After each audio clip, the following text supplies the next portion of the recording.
What's up, guys? I know many of you watch the LCS, and today I'm going to give you some tips on how to improve by watching the LCS and your favorite high ELO streamers.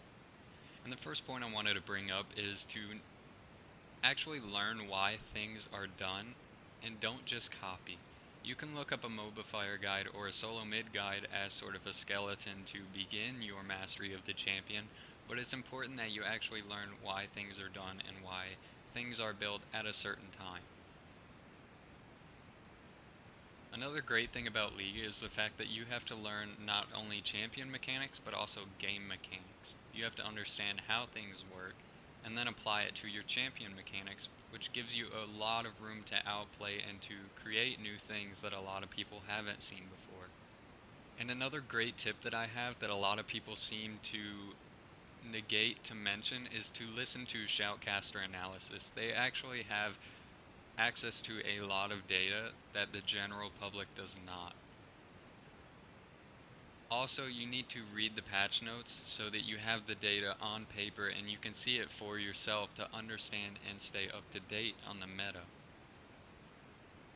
Another quick thing worth mentioning is the fact that the LCS players play on a patch behind the live servers. So technically they're playing on patch 5.1 when we are playing on 5.2. Another great thing to note whenever you're watching the LCS is to pay attention to the vision wards and the placement. Now there are some vision wards, such as the ward that they place deep beyond the tier 2 turret, that aren't generally necessary in solo queue. You want to know this and pay attention to where they place wards and why they place them there. There are some parts of the bush, now that the bushes have been changed in Season 4, where you actually can't see the ward. Even if you're standing in the bush, you may be out of the line of sight, because wards, actually how they work is they place kind of an invisible sight line, and if you're barely out of that sight line, you could be standing right next to a ward and never even know it. Now I know that the LCS is a team-oriented game where they all have great communication. In solo queue, not so much. But a good thing to note is that teamwork is the essence of winning.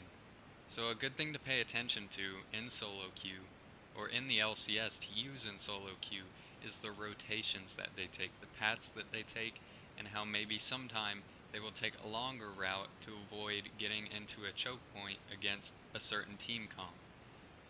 Another thing to keep an eye out for is pressure on the map. If you notice during the LCS, they all seem to convene at the Dragon at the exact same point. This is because they keep timers on said buffs, and they also know that it's a major point of contention. Teams know that the Dragon buff can allow you to snowball that into a few kills, and the reason why there's almost always a team fight at the first Dragon is because it is such a huge steroid to your entire team. And the team that comes out victorious actually gains a lot, because they not only get kills, but they also get the Dragon buff, the gold from the Dragon, and they can use that advantage to actually push down a turret and further snowball their gold lead. Another great thing to pay attention to is maximizing your CS count. You want to be able to get the most gold per minute throughout the entire game. If you rotate and farm jungle camps and farm lanes, you can essentially outscale your opponent even if you lost in lane. And a lot of people mention something that is very true, and that's to practice a small champion pool for each role. You should have around 2 to 3 champions for each role so that you don't get stuck in a sticky situation.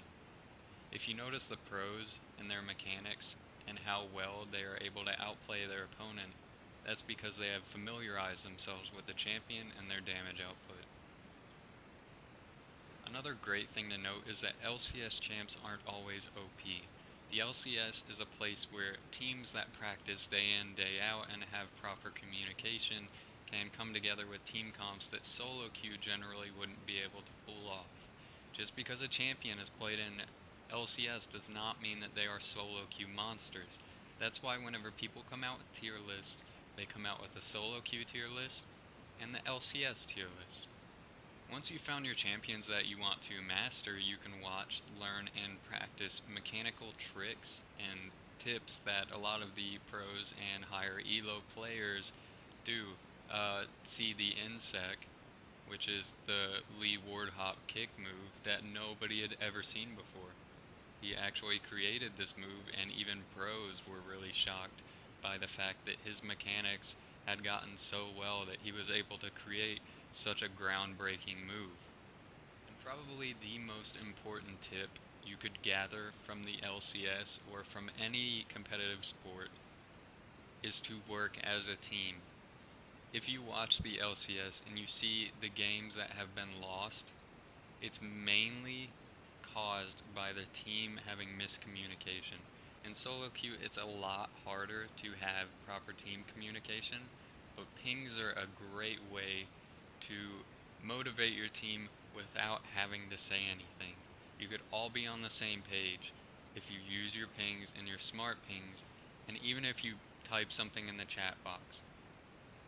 I just can't stress enough how much working as a team will grab you the win, make you feel better as a person and as a player, and also help you improve. And the good thing about this game is it teaches you communication skills. Though the community may not be the best, they're known as one of the most toxic in the gaming industry, but this teaches you great life skills on how to work with others, work in a group, and succeed in a group.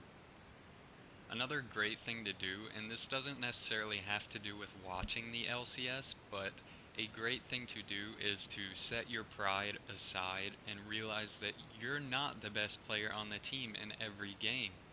Granted, there are some games where you will be playing better than other people. Does that mean that you're better? Not necessarily. The easiest way to become a better player in general and to start seeing a higher win rate and also better cooperation skills is to recognize the fact that you are not a god. You will have games where you feed, and flaming is not the answer to anybody feeding. Everybody has bad games. Work on being a better player yourself so maybe you could carry said person out of that game, get them a win, get them feeling better and off tilt. This not only helps you, but you're doing something great for the other 4 people on your team. And with becoming a better player, winning is a byproduct of skill. I wholeheartedly stand behind this because the better you are, the more opportunities you seize, and the better prepared you are, the more successful you will be, not just in League, but in life in general. Alright guys, I think that about does it for my video. I appreciate you coming to watch, and you can subscribe for more in-depth League content. I'm going to try and put out videos regularly, and hopefully put out interesting content for you all. Also, you can like me on Facebook at facebook.com/MikeTeaveeLOL, and I hope to see you in my next video.